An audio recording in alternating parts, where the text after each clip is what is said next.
یہ کہانی ایک ایسے اسپتال کی ہے جو سالوں سے بند پڑا تھا۔ شہر کے باہر سنسان علاقے میں بنا یہ اسپتال کبھی بہت مشہور تھا، مگر ایک خوفناک حادثے کے بعد اسے ہمیشہ کے لیے بند کر دیا گیا۔ لوگ کہتے تھے کہ وہاں عجیب چیزیں ہوتی ہیں۔ رات کو روشنی نظر آتی، کبھی کسی کے چلنے کی آوازیں آتی اور کبھی درد بھری چیخیں سنائی دیتی، مگر کوئی بھی وہاں جانے کی ہمت نہ کرتا تھا۔ عامر، علی، سارا اور زین کو مہم جوئی کا بہت شوق تھا۔ ایک رات انہوں نے فیصلہ کیا کہ وہ اس اسپتال میں جائیں گے اور خود دیکھیں گے کہ سچ کیا ہے۔ سب نے ٹارچ اور موبائل کیمرے لیے اور آدھی رات کو اسپتال پہنچ گئے۔ باہر کا منظر ہی خوفناک تھا، ٹوٹے ہوئے دروازے، زنگ آلود تختی اور دیواروں پر پرانی دھندلی خون کی چھینٹیں۔ جیسے ہی انہوں نے دروازہ دھکیل کر کھولا، اندر ایک عجیب ٹھنڈک محسوس ہوئی۔ چاروں نے آہستہ آہستہ قدم بڑھائے۔ ہر طرف اندھیرا تھا، صرف ان کی ٹارچ کی روشنی فرش پر پڑ رہی تھی۔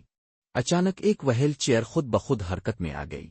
سب سہم گئے، مگر علی نے ہنستے ہوئے کہا، شاید یہ اتفاق ہے۔ وہ آگے بڑھے اور ایک پرانے آپریشن تھیٹر میں داخل ہو گئے۔ وہاں ٹوٹی ہوئی بیڈز، زنگ آلود آلات اور دھندلے شیشے لگے ہوئے تھے۔ اچانک زین کے کندھے پر کسی نے ہاتھ رکھا۔ وہ تیزی سے پیچھے مڑا، مگر وہاں کوئی نہیں تھا۔ اس کا رنگ فق ہو گیا۔ یہاں سے نکلتے ہیں، سارا نے گھبرائی ہوئی آواز میں کہا۔ جیسے ہی وہ باہر جانے لگے، اسپتال کا دروازہ زوردار آواز کے ساتھ بند ہو گیا۔ ہوا ایک دم بہت ٹھنڈی ہو گئی اور دیواروں پر لگے پرانے اسپیکر سے ایک سرگوشی سنائی دینے لگی، تم یہاں نہیں آ سکتے، یہ جگہ تمہاری نہیں ہے۔ سب نے ایک دوسرے کو خوفزدہ نظروں سے دیکھا اور جتنی تیزی سے ممکن ہو سکا بھاگنے لگے، مگر راستہ وہی نہیں تھا جو پہلے تھا۔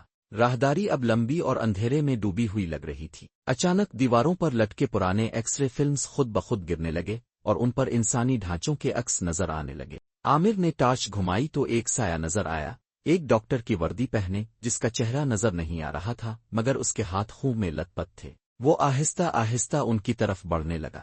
علی زور سے چیخا اور سب بھاگ کھڑے ہوئے۔ جیسے ہی وہ دروازے کے قریب پہنچے، اچانک سب کچھ خاموش ہو گیا۔ دروازہ خود بخود کھل گیا اور وہ اسپتال سے باہر نکلنے میں کامیاب ہو گئے۔ باہر آ کر سب بری طرح کانپ رہے تھے۔ جب انہوں نے موڑ کر اسپتال کی طرف دیکھا تو کھڑکی میں وہی ڈاکٹر کھڑا تھا، جیسے انہیں جاتے ہوئے دیکھ رہا ہو۔ اس رات کے بعد ان میں سے کسی نے بھی دوبارہ اس اسپتال کا رخ نہیں کیا اور نہ ہی کبھی وہم کی ہمت کی۔